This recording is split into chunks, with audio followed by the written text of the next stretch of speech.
Interviene anche la CGIA di Mestre su come Venezia, con la crisi accelerata dal Covid, stia diventando sempre più appannaggio di gente malavitosa, per lo più cinese, con forte liquidità economica. Noi almeno da 3 anni che come CGIA di Mestre stiamo denunciando che la stretta creditizia praticata dalle banche nei confronti delle imprese rischia di spingere moltissimi piccoli imprenditori nelle mani degli usurai, nelle mani delle organizzazioni criminali. Organizzazioni criminali, specie cinesi, che in questa fase di forte difficoltà sono le uniche a possedere la liquidità necessaria per rilevare le attività con mancanza di ossigeno. È evidente che con il Covid la situazione è ulteriormente peggiorata e soprattutto Venezia, che è una città di turismo e turisti non ce ne sono più, è chiaro che moltissimi albergatori, ristoratori, titolari di bar stanno svendendo le proprie attività e chi li acquista sono personaggi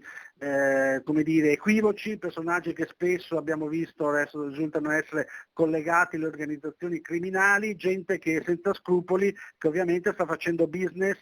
e rischia praticamente di infiltrarsi nell'economia della città a lavorare. Rischio di infiltrazioni mafiose cinesi che diventa tesi sia dalla relazione semestrale della DIA, la Direzione Investigativa Antimafia, che dal continuo monitoraggio di intelligence della Guardia di Finanza. C'è molta preoccupazione, ripeto, perché è evidente che c'è una smobilitazione generale da parte degli imprenditori italiani, locali, autoctoni, evidentemente perché la crisi è pesante, perché la crisi si fa sentire, perché Venezia è stata colpita dall'acqua grande e successivamente dal Covid,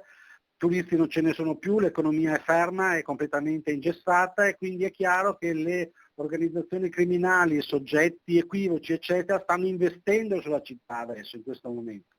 Soggetti che hanno capito come Venezia rappresenti il business del futuro quando la crisi sarà terminata. Venezia nel momento in cui terminerà la pandemia ritornerà a essere una città importante, significativamente importante dal punto di vista turistico, quindi con presenze notevoli, con soldi che girano e quindi è chiaro che in questo momento, in questa fase così delicata,